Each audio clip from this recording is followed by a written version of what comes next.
Monsieur Kemoun, bonjour. Bonjour.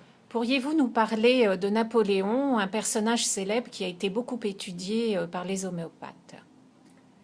L'illustre Napoléon, la grandeur, la décadence, les modifications de terrain, les modifications de comportement spécifiques à Napoléon.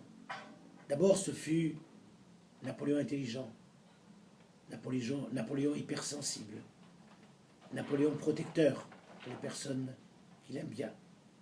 Et puis finalement, nous avons aussi le Napoléon avec sa grandeur, qui est une typologie plutôt platina, voulant toujours dominer les autres malgré sa taille. Dominer par rapport à sa taille,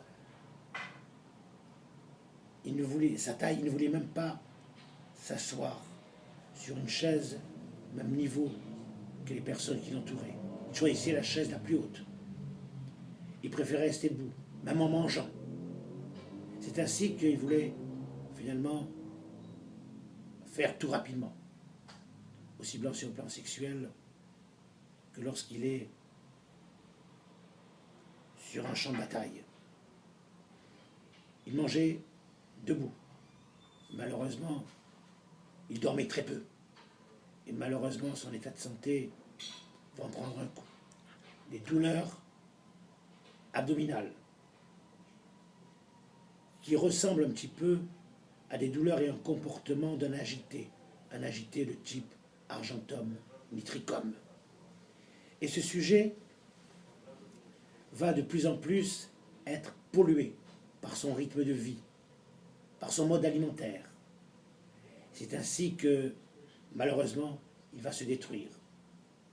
Son hypertension a été provoquée essentiellement par l'abus de réglisse, par exemple, qu'il adorait. Et d'ailleurs, ses douleurs abdominales étaient elles-mêmes atténuées par de la réglisse.